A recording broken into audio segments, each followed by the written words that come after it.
¿Sí? Buenas tardes a todos y a todas. Nuevamente les damos la cordial bienvenida a este evento que se enmarca en la visita de dos académicos, en este caso Brent, que está aquí a mi lado, y Valentina, que nos va a acompañar de forma virtual. Hoy nos reunimos para el lanzamiento del libro El futuro de la educación inclusiva, Perspectivas Interseccionales, una obra que invita a repensar la inclusión en la educación superior desde enfoques interseccionales y críticos. Esta instancia ha sido organizada por el Clúster de Bienestar Socioemocional Integral, el Centro de Investigación para la Transformación Socioeducativa y la Dirección de Investigación, Innovación, Creación y Emprendimiento.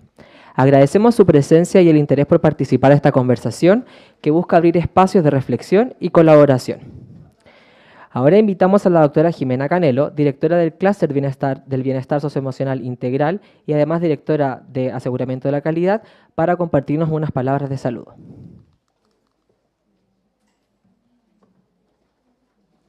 Muchas gracias, Alejandro. Los que me conocen saben que yo traigo algunas ideas, pero no las sigo. Entonces, más bien son para ir recordando estos temas.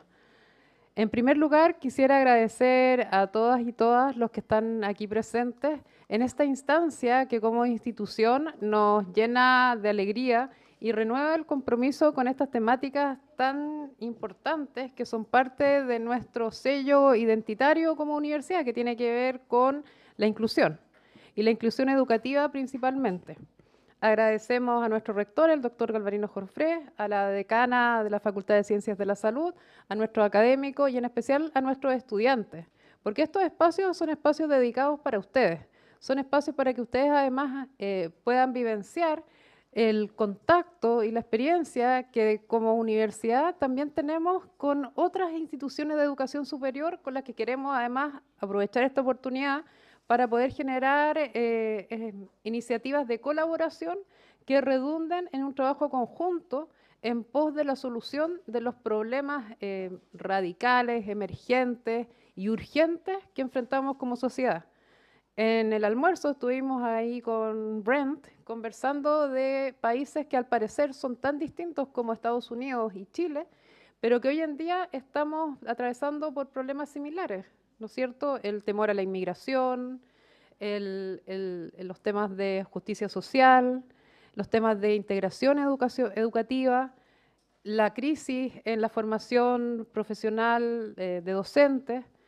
A pesar de ser países que estamos, al parecer, muy distintos, muy en estadios de desarrollo diferentes, nos damos cuenta que las problemáticas, cuando las miramos de esa manera, son bastante similares y eso nos insta a buscar espacios de colaboración, sobre todo porque además, como lo vamos a poder ver en la presentación del libro, la transformación social es un elemento fundador de lo que son las universidades o lo que deben ser las universidades, ¿no es cierto? Colaborar con esa transformación social.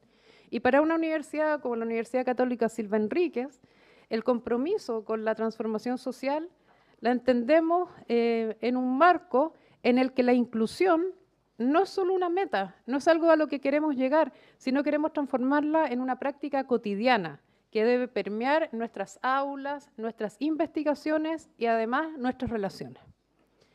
En esa lógica, también como universidad y para avanzar en la solución de estos temas, investigar y generar respuestas innovadoras, respuestas que traigan una mirada fresca, una mirada crítica también a estos temas, la colaboración internacional para nosotros como universidad es un elemento central.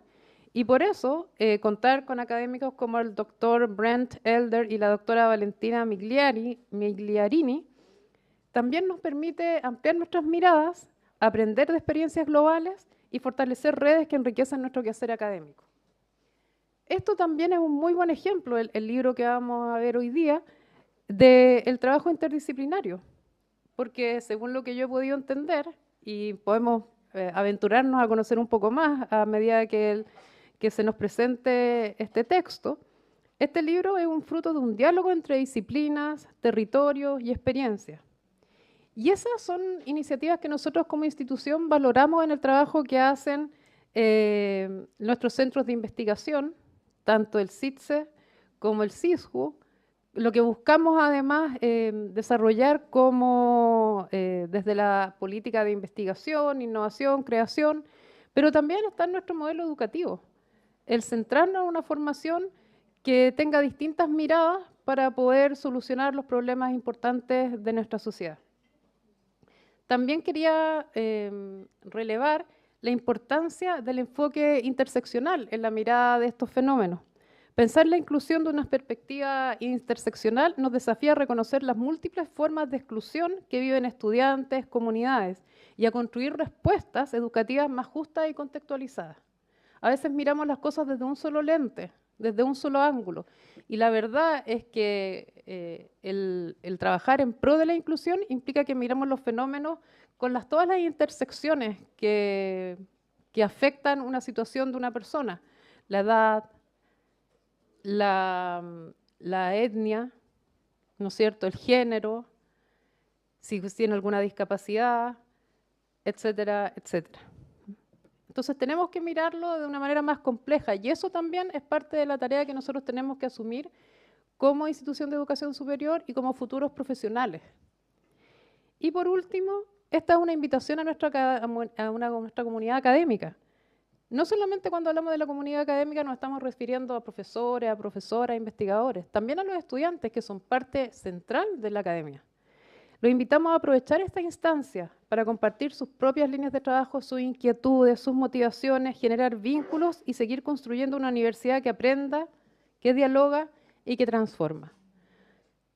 Quiero aprovechar una vez más de agradecer al doctor Elder y a la doctora Migliarini por su generosidad de querer compartir con nosotros el lanzamiento de este libro, El futuro de la educación inclusiva, Perspectivas interseccionales, y a todos los que están en esta sala y además los que nos están viendo por nuestro canal de YouTube, decirles que la Universidad Católica Silva Enríquez, fiel a su identidad, fiel a su trayectoria, busca contribuir al desarrollo de nuestro país a través de la solución de problemas sociales que están ahí, que están presentes, que son urgentes y que nos motivan a trabajar en conjunto, no solamente al interior de nuestros grupos, sino a buscar colaboraciones internacionales para que podamos dar respuestas pertinentes, identitarias, pero sobre todo propuestas que nos ayuden a construir, especialmente en los tiempos que estamos viviendo, tanto en Chile como en Estados Unidos, soluciones a las urgencias que nuestras sociedades nos están reclamando. Muchas gracias a todos y todas, muchas gracias Brent, y que tengamos una excelente jornada.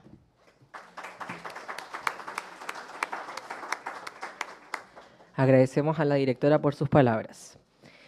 A continuación, compartiremos un saludo de la doctora Valentina Migliarini, que nos acompaña de forma remota. Ella es académica de la Universidad de Birmingham, en Inglaterra, y que por motivos de fuerza mayor no pudo acompañarnos de forma presencial en esta jornada. La doctora Migliarini es profesora asociada en estudios de educación en la Escuela de Educación de la Universidad de Birmingham, y en la actualidad se desempeña como jefa de investigación en el Departamento de Educación y Justicia Social. Es experta en educación inclusiva y justicia social. Ha desarrollado investigaciones sobre estudiantes con discapacidad que también enfrentan migración forzada y su trabajo se basa en el enfoque Discrete, Disability Critical Race Theory, y ha sido clave para visibilizar las microexclusiones que se enfrentan estudiantes en contextos europeos y estadounidenses.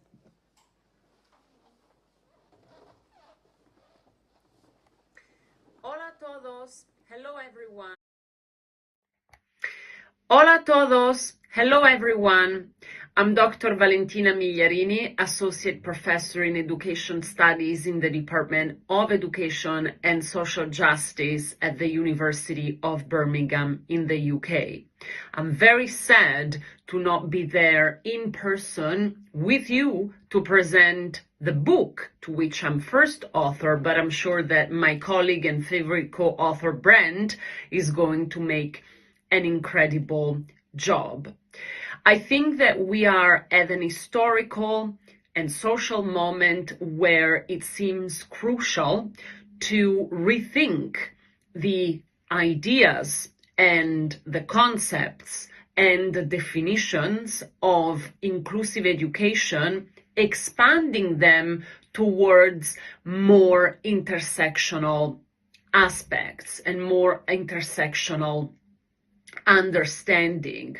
This book is the product of reflection, empirical work done in different countries such as Italy, the US, Kenya, and Europe on the sort of importance of responding to the educational needs, not just of students with disabilities or special educational needs, but of students who live at the intersection of multiple forms of oppressions, such as disability, race, language, migratory status, citizenship, gender, sexual orientation, and so forth.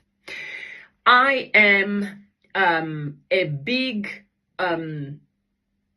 supporter, right, of expanding definitions and discourses of inclusive education through the intersectional approach, which you probably must have heard already. If not, Brent will explain it even in more details after what I've seen happening in my own country, Italy, where unaccompanied racialized migrants were disabled because of their race, because of their language, and because of their migratory status. And so the book really tries to capture the nuances of oppressions that happen when disability and special educational needs intersect with race and other identity markers that I just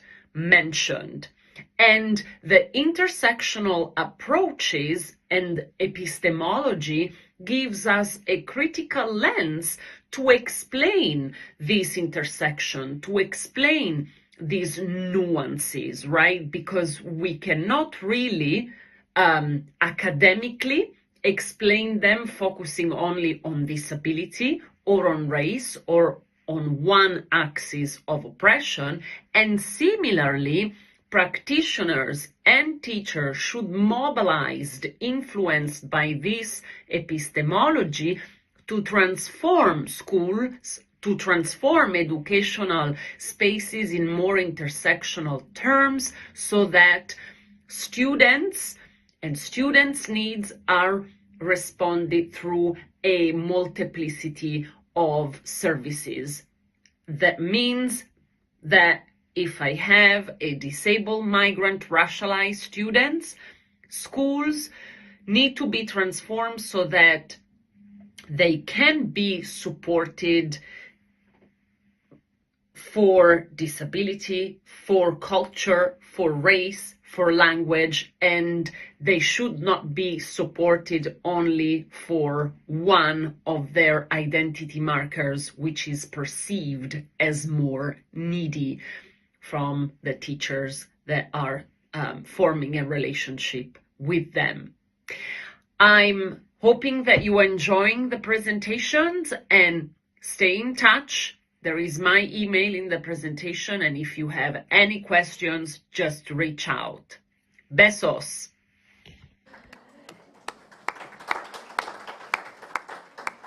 Y ahora es un honor presentar al Dr. Brent, profesor asociado en Educación Inclusiva y Estudios sobre Discapacidad en la Universidad de Rowan, Estados Unidos. El Dr. Elder ha dedicado su carrera a promover prácticas inclusivas en contextos educativos diversos y desafiantes. Su investigación se ha desarrollado en escuelas de escasos recursos en Estados Unidos, en Ghana, en Malawi y en Kenia, también en Australia, trabajando con comunidades sordas y también indígenas. Ha colaborado con organizaciones como la Agencia de los Estados Unidos para el Desarrollo Internacional, USAID, UNICEF y Inclusive Development Partners, donde ha sido parte de estudios internacionales sobre educación inclusiva. Los invitamos a compartir con nosotros los principales hallazgos y reflexiones que dieron forma a esta publicación, y desde ya le agradecemos al Dr. Brent por estar aquí con nosotros. Gracias. Hola a todos. Hay muchas personas aquí. Lo siento por mi español. Soy de California, pero necesito interpreters, so it's accessible for everybody.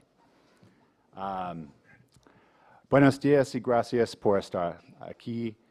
Gracias al rector Emina, Álvaro, Alejandro, Evelyn y UCSH por este distinguido honor. Mi nombre es Brent Elder y soy un profesor asociado de Educación Inclusiva y estudios sobre discapacidad en la Universidad de Rowan en New Jersey. Soy de California y fui educador inclusivo en una escuela primaria durante 10 años. Es un placer estar aquí y aprender con todos ustedes. Now I will switch to English. As we begin, if we're talking about inclusive education, this means we start from a place of access. So I will try to point out the accessibility features of our time together so that you have access to the materials. That includes language, so thank you, interpreters. And if you have any questions or want to comment or move around the room or whatever you need to do to be comfortable, please feel free. And you can tell me to cállate. Can we go to the first slide? No, primero. So, si quieres, sorry, if you want this presentation, we have a QR code. We can also email it to you if you would like. If you have a laptop, there's a tiny URL here, tinyurl.com, and it has a code, so you can have multiple forms of access.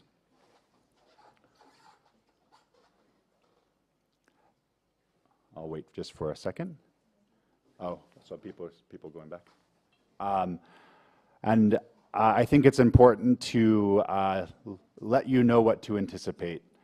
So we'll have about 1 hour of a presentation, but during that time, I want you to engage in dialogue with each other and with me. I think it would be boring if I sat here and talked to you the whole time.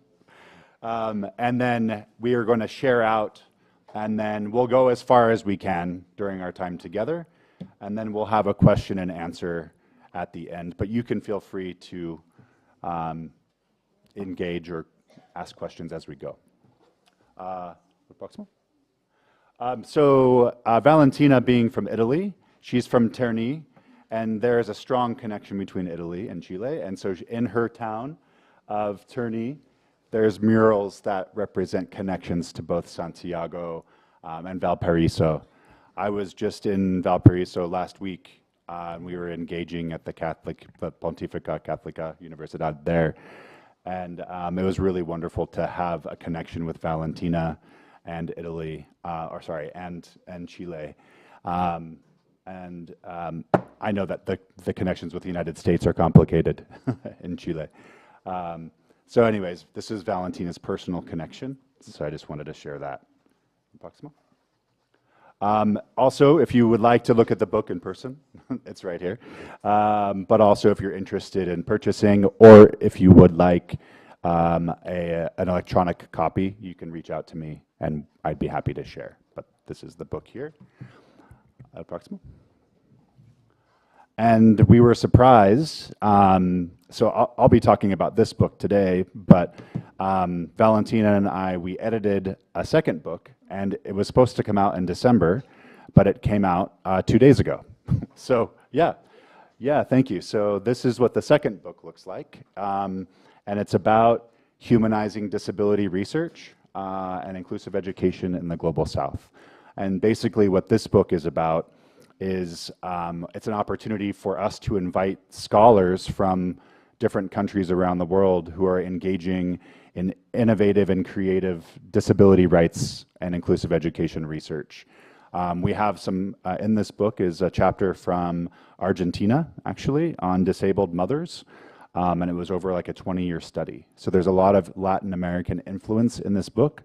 And I'm happy to share that as well. It just came out, so I haven't even seen the real copy. We'll reference this as well. But this is an invitation for collaboration. I think stories from other countries are particularly important right now, given the state of things in the United States. And I think making sure that we have strong international collaborations and alliances is really important, because I know there's incredible things happening in Chile, and I think the rest of the world should know more about that. Proximo? So here, I want to learn more about you, but since we have a lot of people, you can tell that we love QR codes. So there's QR code here. And we use Padlet. And so if you would like to contribute anything to the Padlet, you can scan the QR code, and you can share anything you'd like about your interest in disability or education, your background, why you're here today, anything you'd like to share. And then when we get to the question and answer, we can put your comments up on the screen. So that is an option for you. You're also feel free to share whenever you'd like during our conversation as it's appropriate. Proximo?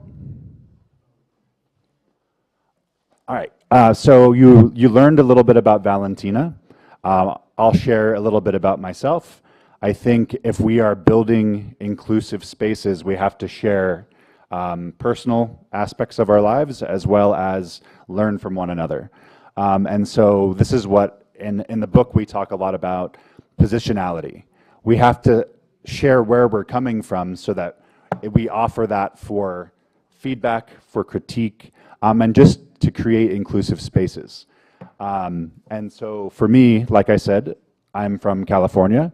I grew up north of San Diego and east of Los Angeles, near Palm Springs. I went to school in Santa Barbara, which is 2 hours north of Los Angeles. I grew up sort of near Coachella. We were talking about Coachella, the music festival.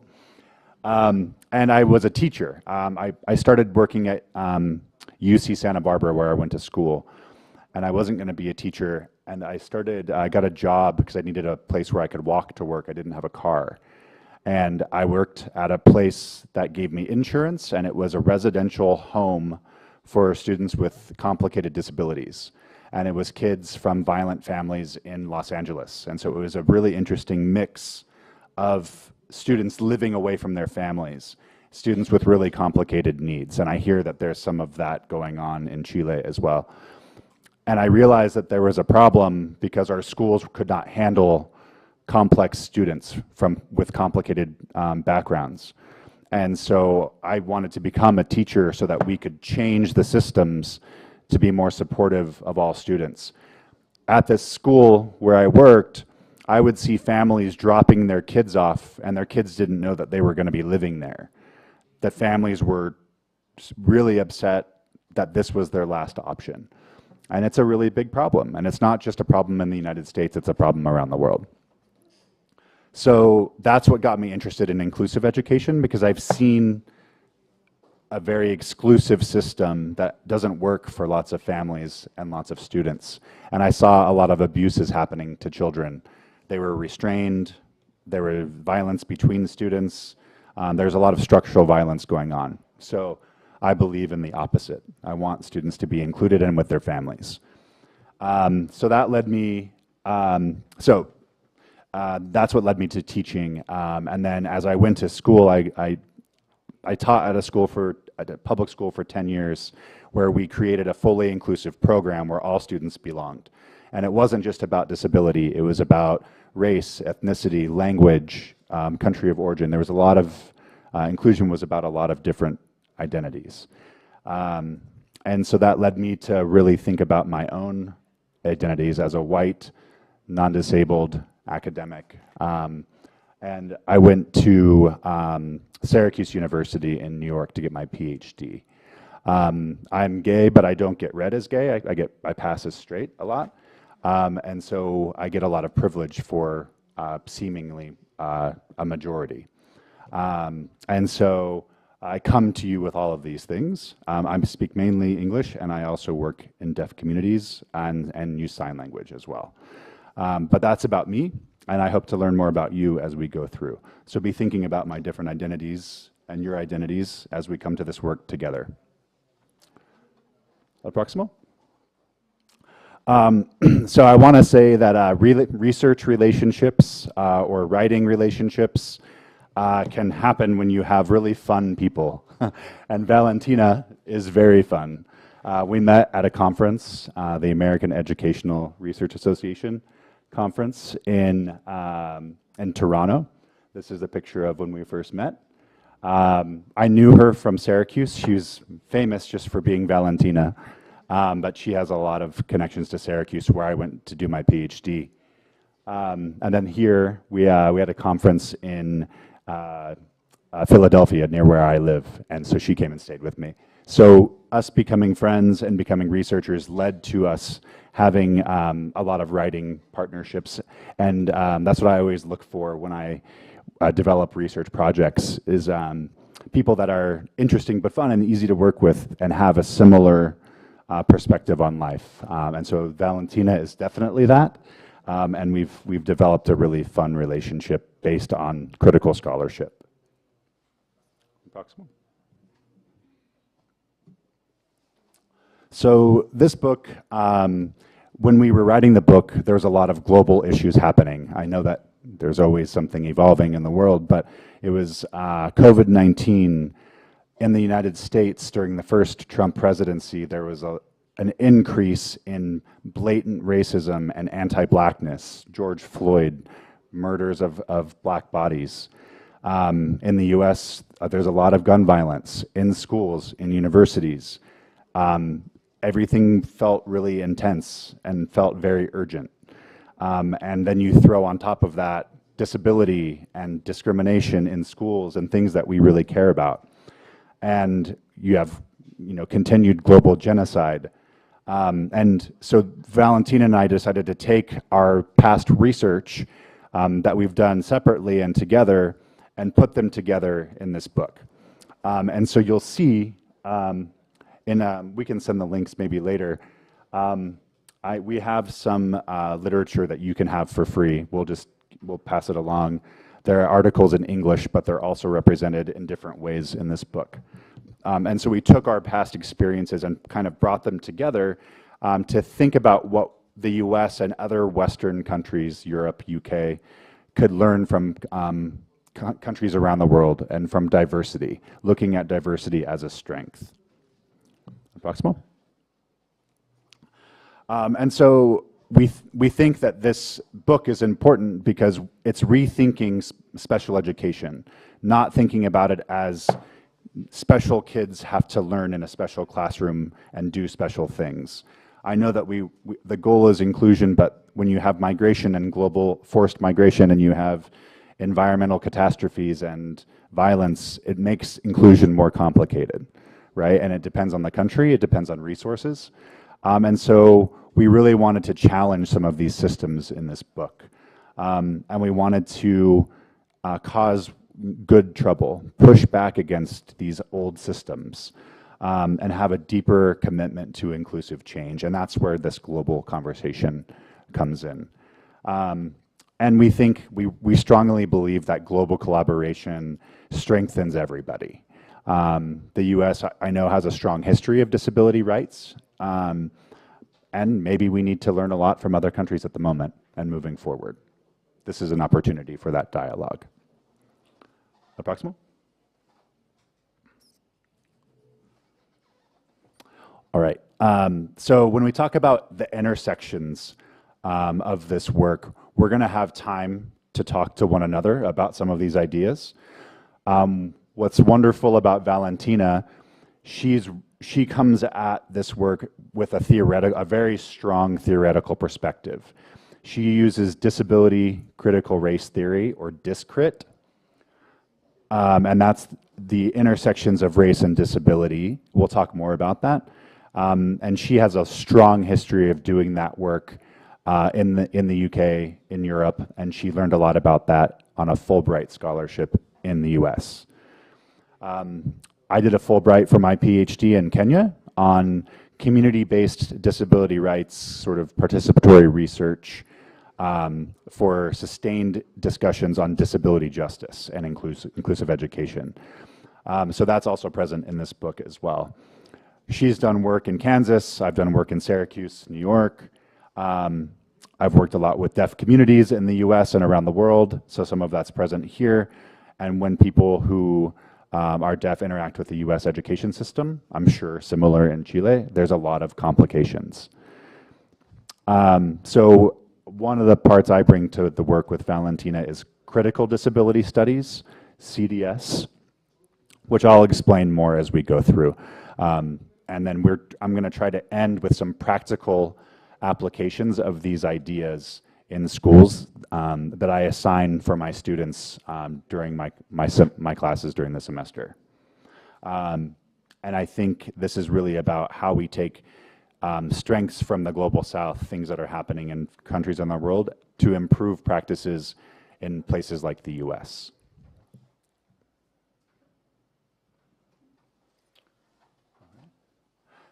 All right, so what we have here, we're going to do an activity in just a second. So based on Valentina's work, she has what's called comfort fantasies of inclusion, right? And I'll explain this in a second. So be thinking of yourself, be thinking of what does inclusion look like in Chile? Who's included typically in a classroom that's inclusive? But also be thinking, who's actually not included? And when you think about inclusion, there's still people that are excluded, right? So when you're thinking about comfort fantasies of inclusion, typically we think of one way of supporting students, but that one way often excludes other students. And it's based on what we think disabled students need. It could be language, it could be migration support, it could be culture, it could be disability. And we tend to think that no one school can offer everything for one child, okay? So what I would like for you to do for a second is, I want you to, in groups near you, it could be just the person next to you, or it could be someone, it's up to you. I want you to be think about your own education experiences. It could be at the university, or it could be in your own schooling experiences in Chile, and be thinking, what do people fantasize, like what do people think inclusion looks like, and then tell me what you would think it should look like. What's missing from it, right? So when in our minds we say, oh, this is inclusion, but you say, not really. So I want you to be thinking about, what are your experiences? I want to learn what the complications are with inclusion in Chile. So turn and talk to someone for like 2 minutes about your experiences with inclusion, and then we're going to share out.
about 1 minute, and we'll share together.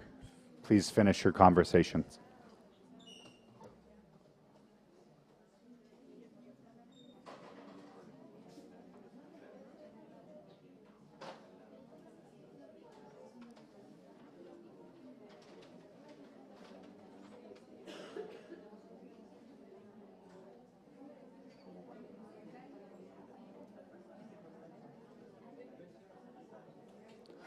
All right.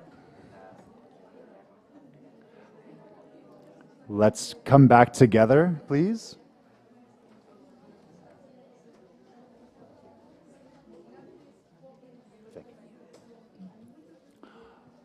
You're all really good students because you're following directions.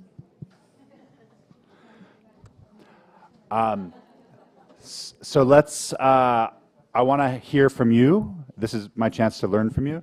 Maybe we can have a couple volunteers share on this side and a couple volunteers share on this side.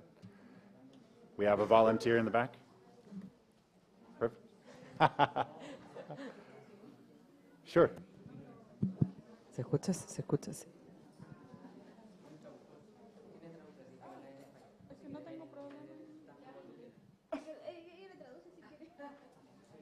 Thank you. The microphone's important for access. No, I'm sorry. I was asking if you're more comfortable for me to talk in Spanish or in English. Spanish. Spanish, please. Es que bueno, las experiencias que por lo menos nosotras estábamos conversando con mis compañeras respecto a la inclusión era que nos ha tocado ver las rampas de sillas de ruedas presentes, nos ha tocado ver lenguaje de señas, braille. Sin embargo, también nos ha tocado ver que no existen muchos profesionales para ayudar a niños, por ejemplo, con TEA o con discapacidades o, ¿cómo es la palabra? Como con problemas dificultades en el lenguaje, en la visión, cosas así. Como que hemos visto que hace bastante falta los profesionales para llevar ese tipo de situaciones. Pero por lo menos en los que nos ha tocado ver ha estado la intención de la inclusión.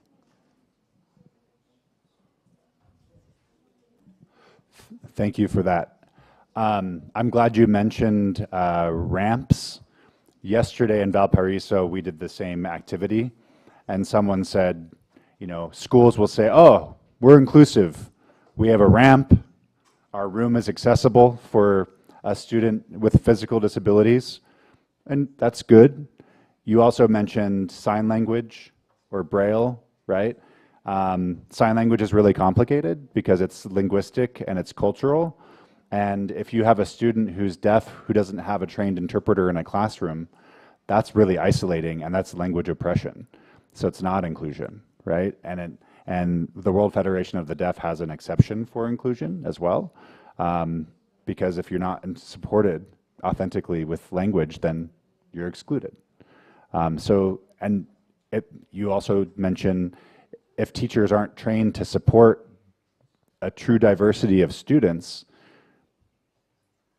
that's just a fantasy. Inclusion isn't real, right? It's complicated. So thank you for those examples. Do we have other volunteers? You had lots of good conversations, so I know there's some good ideas. Over here, thank you.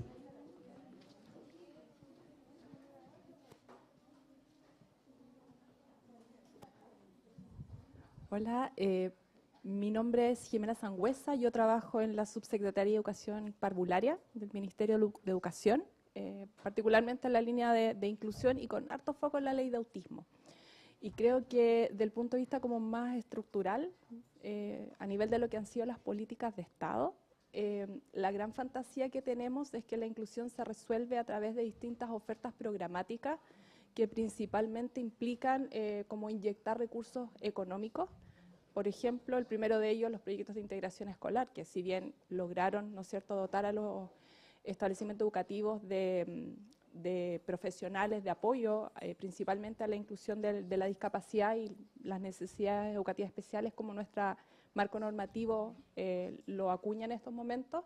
Las soluciones posteriores han sido como continuar estableciendo mecanismos de financiamiento por niño o niña, que nos han hecho cargo de generar como entornos más accesibles, más inclusivos, sino más bien en cómo ir respondiendo parcialmente a identidad, como parcialidades de la identidad de las personas, más que entender a niños y niñas y a personas, adultos, estudiantes, como personas integrales que tienen distintas dimensiones de su identidad, que pueden ser oprimidas o también pueden ser como identidades o dimensiones de privilegio.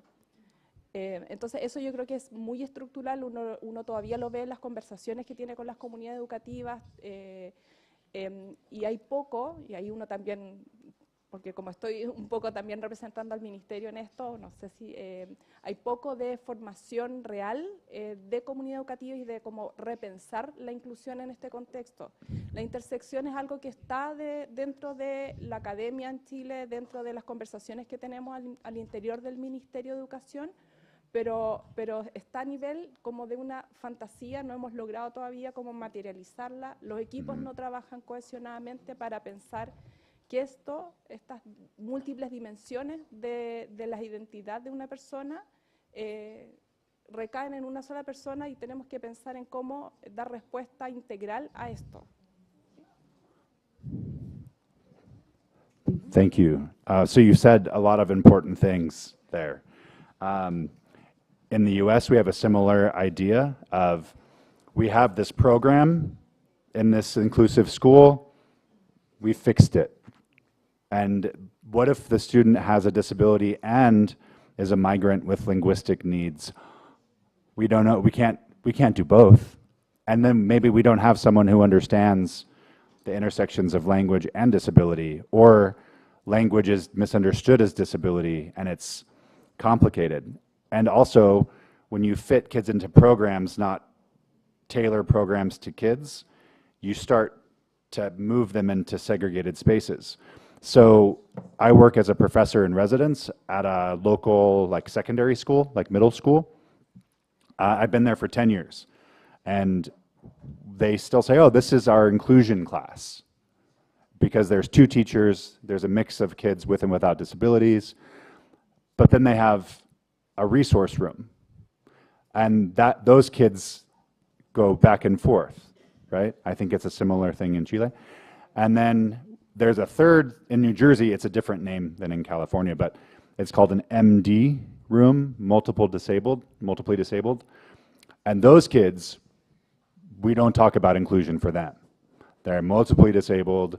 They're usually, if I close my eyes and look in the class, or I can just go in the classroom, it's mostly kids of color, oftentimes migrant students, and it's the same issue across. They're usually from a lower socioeconomic status, and so they're marginalized. The expectations are low.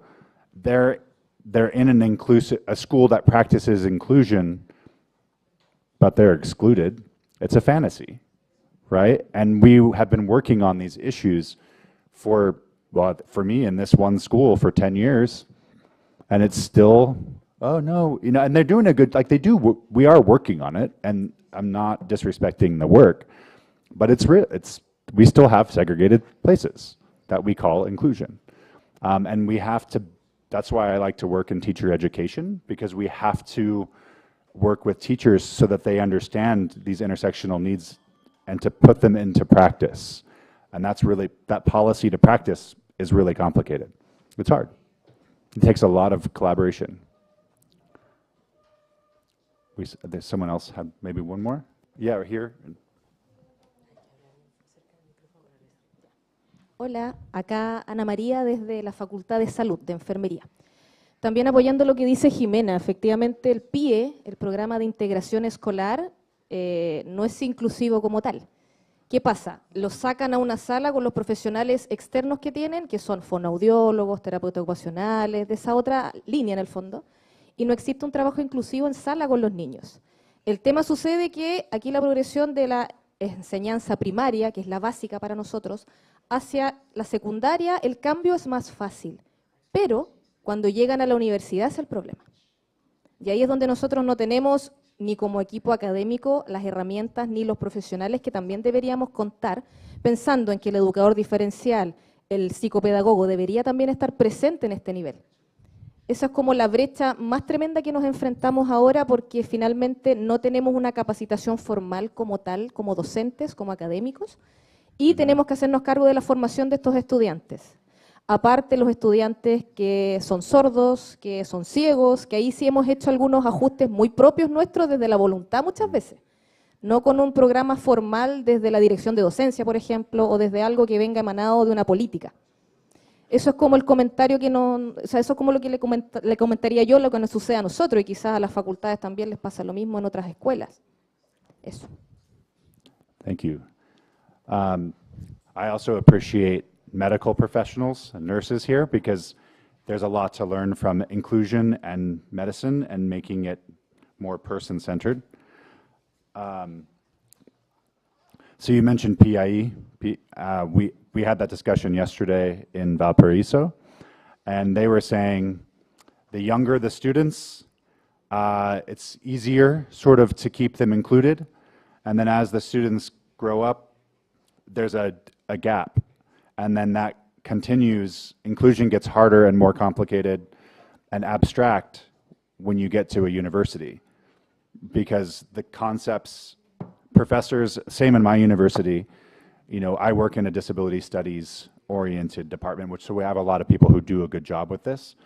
But a lot of people, professors will be like, I'm not flexible. I don't have to do that. And it's like, we should be using a universal design for learning approach from pre-primary all the way to higher education. And by knowing the students really well, and I'll use an example later, we should be able to understand what the students' needs are, getting to know them, and then also modify our classroom environments to fit the needs of the most amount of students from the beginning, and then provide additional modifications and accommodations later as you get to know what the students need. So it's a very, I understand what you're saying too, and it creates exclusion within higher education, which then has economic and employment implications later, right? Yeah, thank you. So this is exactly what I was hoping for, so thank you for your because I'm getting to learn a lot about Chile. For time, I'm just gonna, yes, we have another question in the back, sorry. Thank you.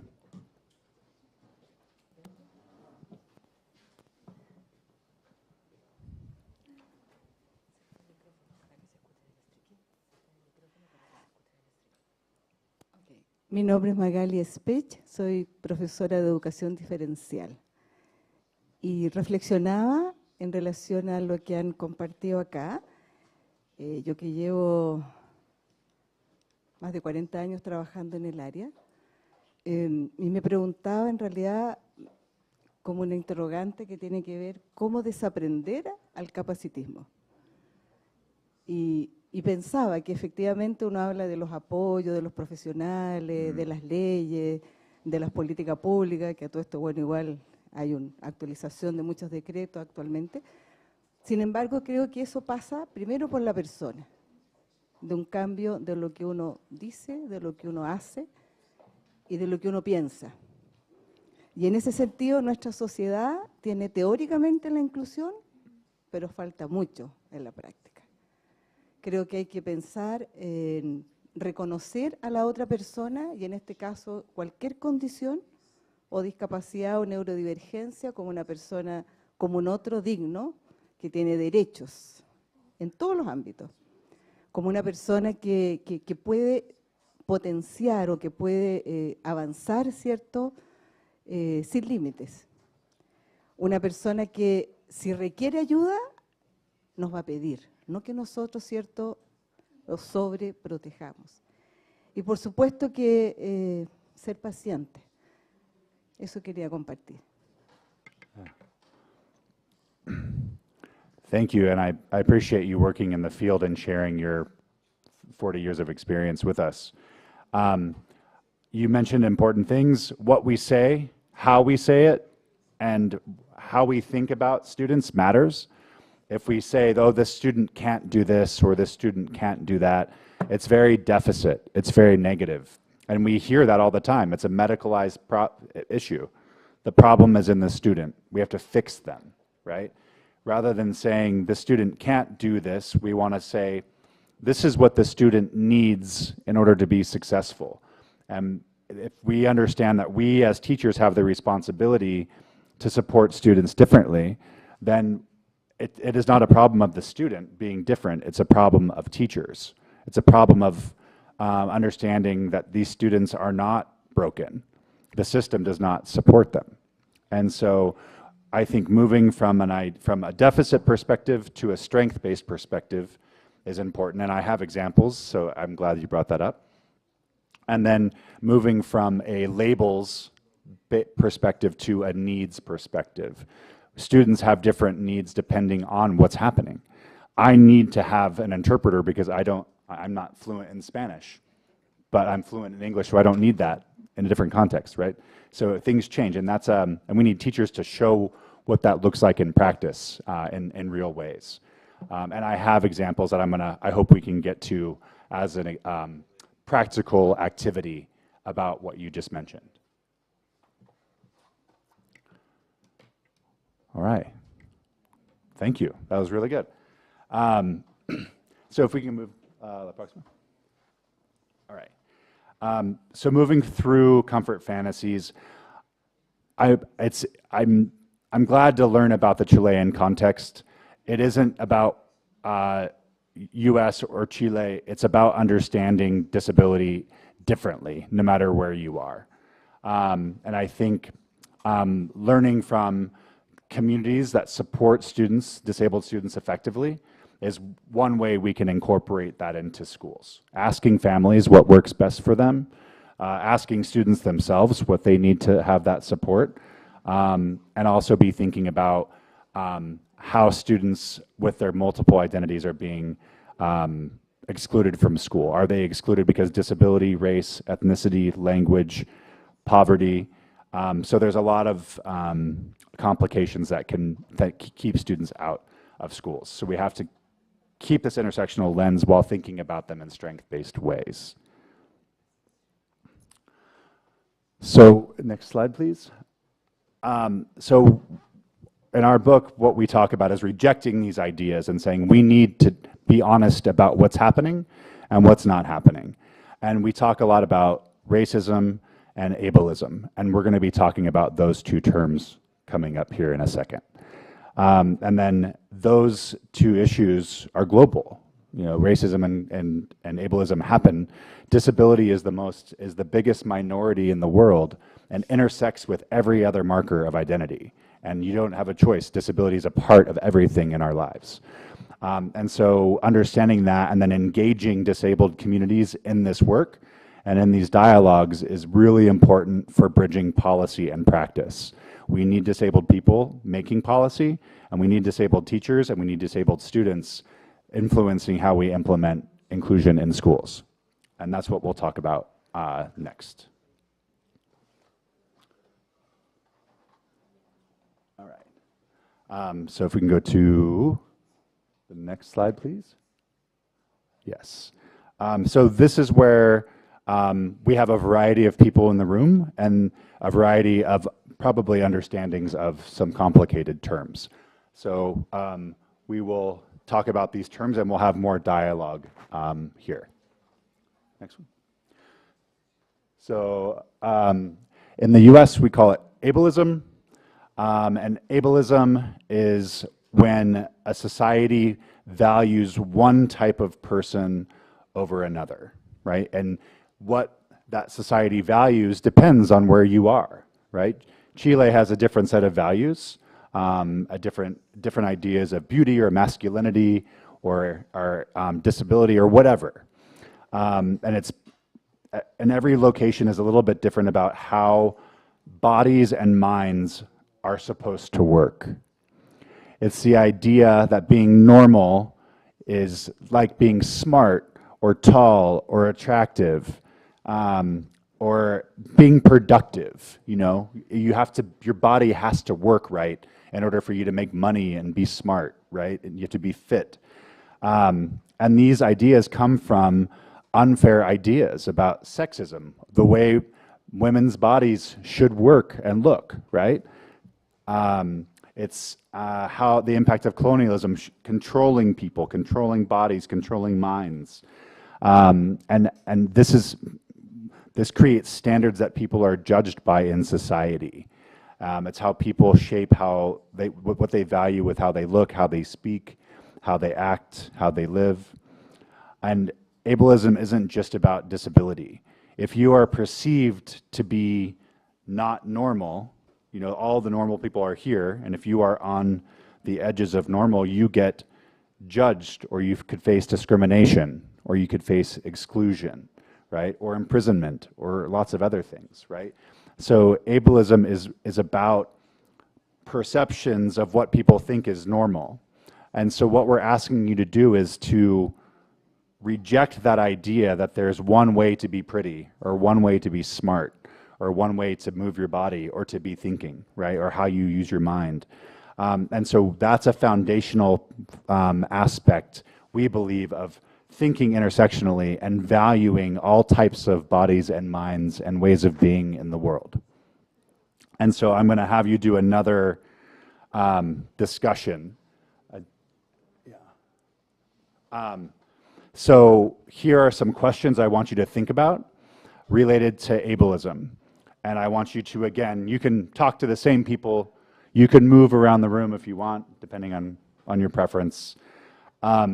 Related to ableism, which groups of students in your schools or university have the most access to resources, to services, and why? That's important. Which groups have the least access to services and supports? Why? What roles do students, families, teachers, and administrators play in promoting and challenging ableism? Or not? Maybe no one's challenging it.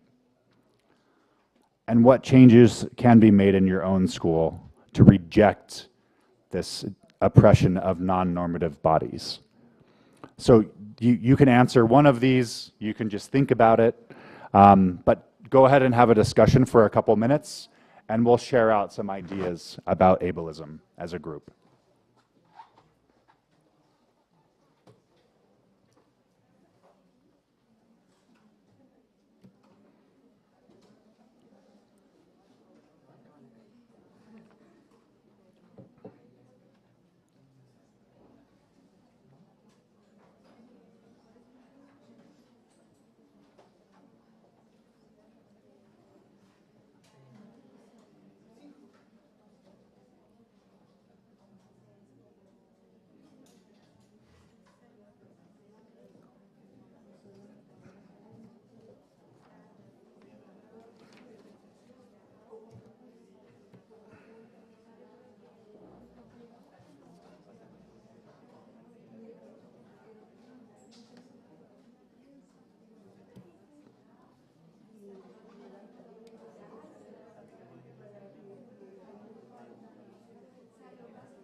All right, about 1 minute, and then we'll come back together.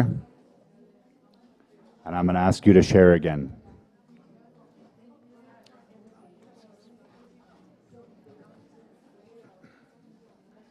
After this discussion, I'm going to start going into like an applied activity where it's like, what does this look like in schools? So it's whatever. And then I'm going to close with this. And then we'll open it up. Does that sound good? Okay, cool.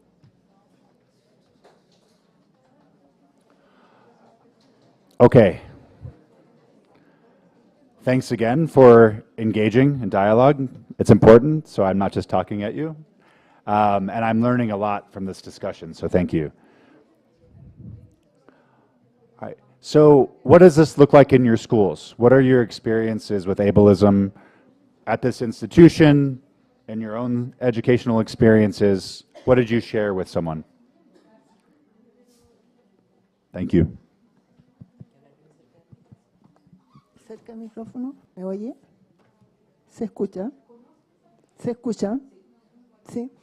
Ya. Estábamos comentando que en esta universidad, por lo menos los alumnos que nosotros tenemos en Ciencias de la Salud, son alumnos de escasos recursos y son los primeros integrantes de las familias que entran a la universidad. Ellos no tienen apoyo y por otro lado la familia muchas veces no comprende lo que es formarse como un profesional. Entonces, que ellos sean vistos así como en forma extraordinaria porque están en la universidad, considerando el concepto de capacitismo, pienso que no, que es como un camino que hay que seguir y tiene la oportunidad de seguirlo, pero no es comprendido en la familia. Tenemos bastantes dificultades con la asistencia de los alumnos porque la familia le da tareas que deben cumplir y que son superiores a sus estudios. Muchos de ellos trabajan y están bastante deficientes de tiempo para poder estudiar. Otros viven demasiado lejos y ocupan demasiado tiempo en llegar al centro de estudio y volver a sus casas. Entonces hay muchas dificultades para lograr estudiar. Yeah, thank you. What I like about this university is that it reminds me of Rowan University, my university. We have a lot of first-generation students, and what we've done as a university is we say, okay, if we want to promote students with minoritized backgrounds, like first-generation students or low socioeconomic status or a variety of things, so we've identified this group of students struggles at this institution, at my institution. So we say, okay, now we have an ethical responsibility to try to remove that barrier. So that might mean, so what we have done is we've created, through Universal Design for Learning and through disability studies and social justice, we've created a program where both staff and faculty at the university receive professional development about if you have a first-generation student and their families might have extra demands on them, or they might live far away, or they might have these other barriers, how can we create flexibility and accommodations in how we support these students so that they're less likely to drop out or to not participate in our classes or to, and how can we engage their families in that dialogue too? It's complicated, and obviously I'm just using my university as an example, but it is important to think, okay, if this is a barrier, that the university has a responsibility, a larger responsibility, not just even in your program, to think about what could you do to support faculty and staff, which will impact students, to change the systems of support or to engage these families in different ways too, right? How do you meet these families where they are to promote the professionalism and professional development of their children? You know, there's a lot of, it's not just these students are struggling to become professional, it's we have a responsibility to support them in lots of different ways, and that includes changing structures and supports at the university. Does that make sense? Yeah, yeah, thank you for using that as an example. We had up here in the front.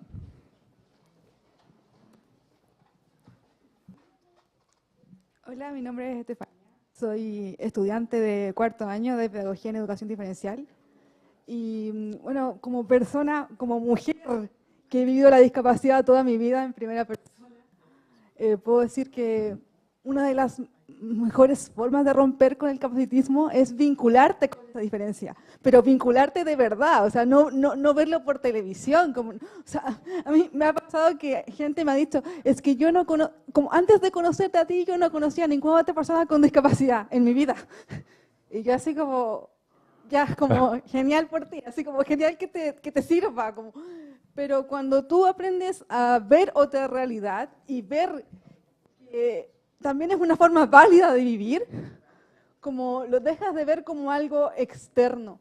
Porque el cambio real no va a pasar por una política ni por una adaptación como de accesibilidad. El cambio real está en tu conciencia, está en cómo tú miras el mundo, en cómo tú entiendes la vida. Y yo no puedo, yo hablo de discapacidad, pero puede ser cualquier cosa, no raza, sexualidad. Tú no puedes como entender algo si no lo has visto de cerca, como, o sea, si no te toca vivirlo como a mí, por lo menos como interiorízate. O sea, voy a poner aquí un ejemplo súper como básico, ¿no? Pero es como cuando los políticos, por ejemplo, legislan sobre educación pública cuando jamás han estudiado en un colegio público. Entonces, ¿cómo vas a cambiar lo que no conoces? ¿Cómo vas a validar algo que nunca has experimentado? Por ejemplo, una de las cosas más lindas que me toca cuando voy a hacer los servicios y trabajo con niños con discapacidad es que los niños te miran y te ven como un ejemplo. Porque yo cuando ya son más grandes, ¿cierto? Cuando he estado con adolescentes, pero hasta con pequeñitos incluso, yo les digo, ¿sabes qué? Como, yo sé que es difícil, pero yo lo sé porque yo lo viví y lo vivo cada día. A mí no me lo contó nadie, no lo leí en un libro, es mi vida. ¿Sabes? Yo como crecí, estudié, saqué una carrera, ahora estoy sacando otra, me voy a casar, soy tremendamente feliz, como... Y así como yo lo he logrado, tú lo vas a lograr, porque se puede, ¿sabes? Cuesta el doble, el triple, pero se puede. Y ver esos como ojitos de esperanza en lo único de decir como, si ella pudo, yo también puedo, es algo que me llena de ilusión, pero eso es porque... visibilizo algo que para ellos no es visible, porque no tienen ejemplos de eso, porque no lo ven en televisión, no lo ven en la política, no lo ven en su vida, no lo conocen porque no se exterioriza.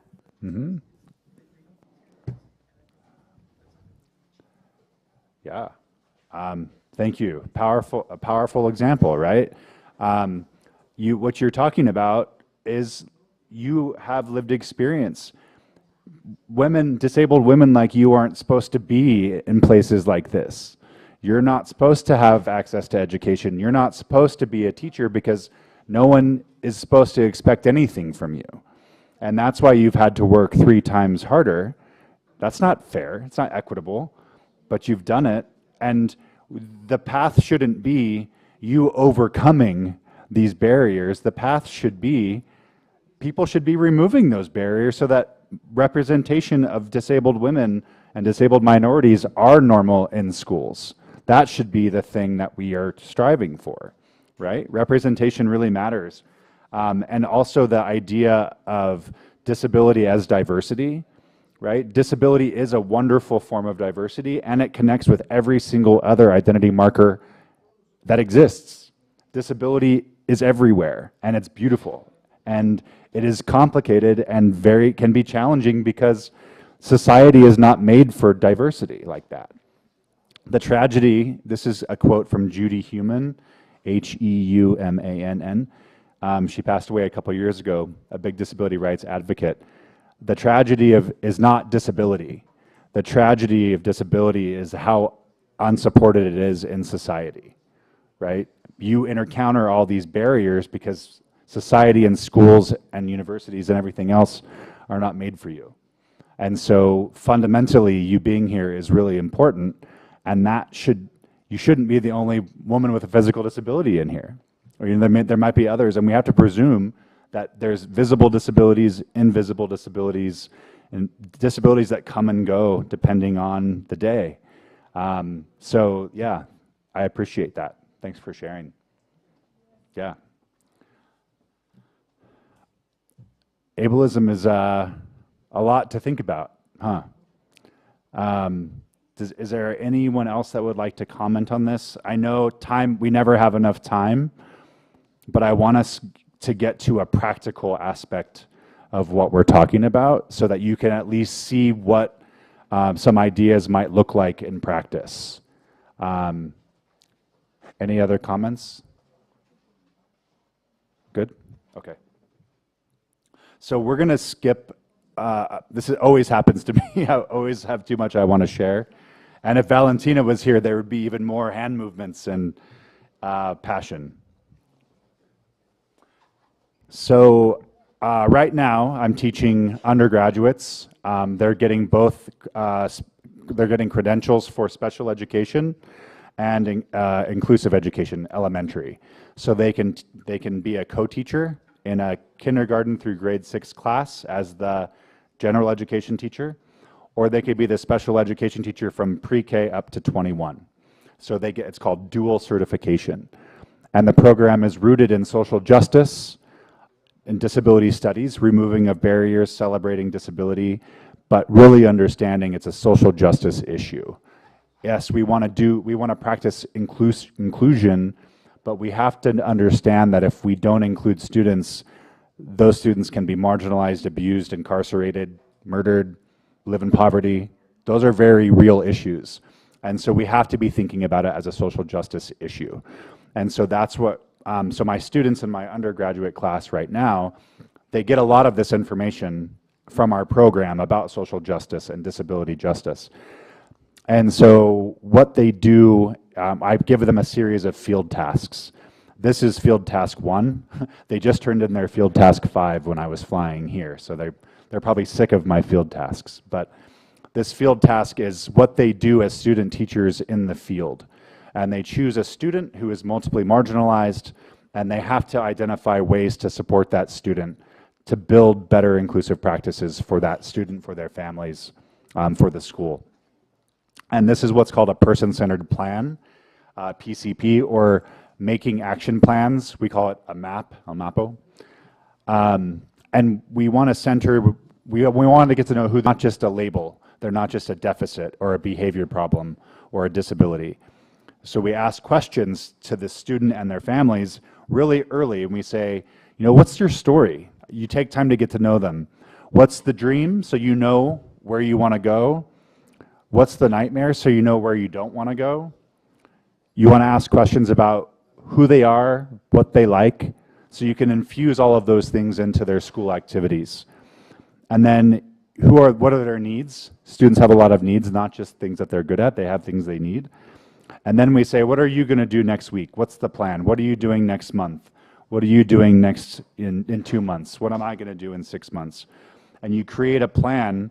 So when someone says, this kid can't be included in my class, you say, yes, they can. I know. I've taken the time to get to know what, and that is justification enough for them to be included anywhere. So this is an example of a person-centered plan. And a person-centered plan is based on strength-based language. Next slide, please. And this will be the last slide before I get to discussion. I know I want us to have Q&A. And so instead of saying something negative about a student, you say, instead of Valentina is low functioning, we want to flip that to Valentina requires more one-on-one support in math, in science, or whatever, right? You're flipping that. Instead of saying Brent is nonverbal, Brent can't speak, you say Brent requires a communication device to be able to communicate, or speech to text on the phone, right? You're flipping it to what I can't do to what I need to be successful, right? Manuel can't read. Manuel needs pictures in the text, right? Manuel needs to have very clear directions with numbers, 1, 2, 3, to understand what to do first, next, and last, right? So we have to be thinking about how our language impacts how we support students. And if we don't flip that language, people don't change their language. We have to model it as educators, and that's usually where I start. I know this is a very simple and fast example, but I wanted to give you something practical because we've talked a lot about some of the theoretical pieces. And there's information in the book, and also I've cited articles. And if you go to the slide that has our correos electrónicos,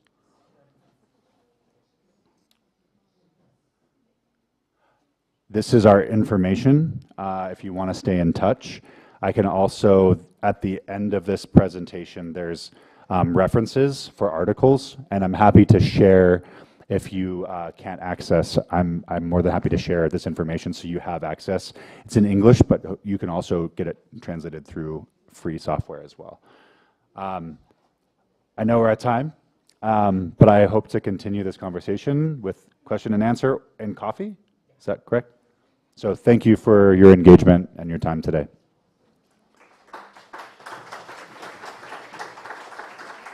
Thank you very much, Brent, for the presentation, for sharing your insights, your research, and all the valuable information that you gave us today. No sé si tenemos preguntas, alguna consulta que quieran aprovechar de hacer a Brent. Ahí vemos dos manitos levantadas.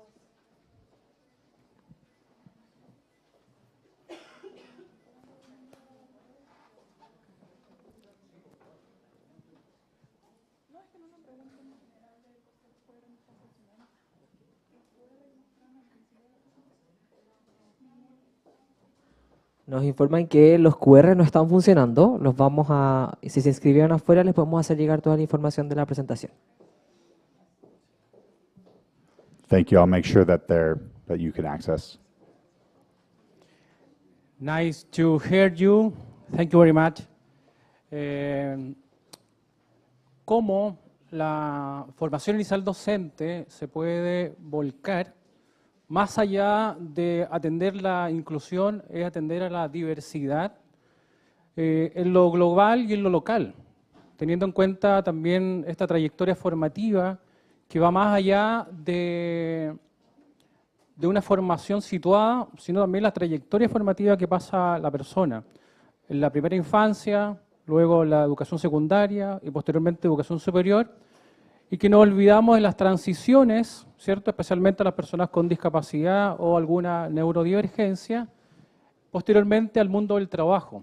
Entonces, y vamos avanzando, dejando atrás a muchas personas. Lo mismo las nuevas tecnologías o la inteligencia artificial hoy día. Si hoy día nosotros no nos ponemos, ¿cierto?, a la vanguardia, van a haber nuevas formas de exclusión. Y por qué no decirlo, una buena forma de decirlo, hermosas falsas promesas. Aspectos que tienen que ver con una realidad que si no estás, como bien lo dijo Steffi, si tú no estás, no lo ves. Por ende, otros te van a contar desde su punto de vista, sus prejuicios, preconceptos, y el tema de la inclusión tiene que ver con vivirlo. Vivirlo no una vez al año, no una vez solamente en la sala, sino que también como un tema de la cultura. Cómo el urbanismo, ¿cierto?, también está adaptado para estos espacios. Te habrás dado cuenta que en Valparaíso una persona en silla de ruedas, si no están los ascensores, es tremendamente dificultoso, ¿cierto? Así que nada más que agradecerte. Sin duda, el tema de la formación inicial docente es un desafío y un imperativo ético, al igual como esta casa de estudio, nacida, ¿cierto?, para fortalecer y dar pie también a los derechos humanos, fundamental. Tú conoces, esta universidad nace en 1982, en respuesta a una emergencia social, ¿cierto?, cultural, política, donde muchas personas quedaron exoneradas, expulsadas y también privadas de la educación. Y una vez que proliferaron las universidades en nuestra realidad, viene lo que de alguna forma se ve reflejado en esta necesidad de formar en forma sólida, ¿cierto?, en forma situada y sobre todo para dar respuesta concreta a una problemática real que tiene que ver no solamente con la inclusión, sino que es atender a la diversidad en distintos contextos. Eso. Thank you very much. Yeah. Thank you for your comment. Just have something to add. To address a lot of these diverse needs in teacher education, you have to teach a lot of things in a short amount of time to students. So the course that I'm teaching right now on specialized instruction with a field task, I co-teach it with a teacher who's focused on technology, assistive technology, including AI, and we model co-teaching. Then I bring in like the modification of curriculum with no technology. How do you make this accessible through teaching methods? And then my colleague deals with the more complex technology, and we deal with transitions together. So our classes intersect. We also we have the same thing with like language and disability in our program. Everything is bundled together so that we're getting a lot of different perspectives in our teacher ed courses. That also means that we have diverse curriculum that represents these diversities of migrant perspectives, linguistic perspectives, cultural perspectives. We have marginalized groups come and speak, or members of marginalized groups be a part of our curriculum, our readings, our social media. So we try to have representation of what we're talking about in our curriculum, not just like week 1 is autism, week 2 deafness, week 3 intellectual disability. We try to have everything be intertwined to the extent possible so you get as many different perspectives threaded throughout courses that we teach. So I also look forward to learning what some of this looks like here as well, because I know it's a lot of information in a short amount of time for students to learn. Yeah. Thank you. ¿Más preguntas? ¿Alguien? ¿Comentario? ¿No? Bueno, agradecemos por supuesto la participación, por haberse quedado hasta el final, aquí al equipo de la Facultad de Ciencias de la Salud, a los estudiantes, las áreas académicas, los docentes, y le agradecemos también por supuesto a Brent por esta magnífica presentación y por todo su conocimiento compartido en esta jornada. Así que muchísimas gracias. Los invitamos a un coffee afuerita para que podamos seguir la conversación con Brent y con otros colegas también aquí en la sala. Muchas gracias a todos. And thank you, interpreters.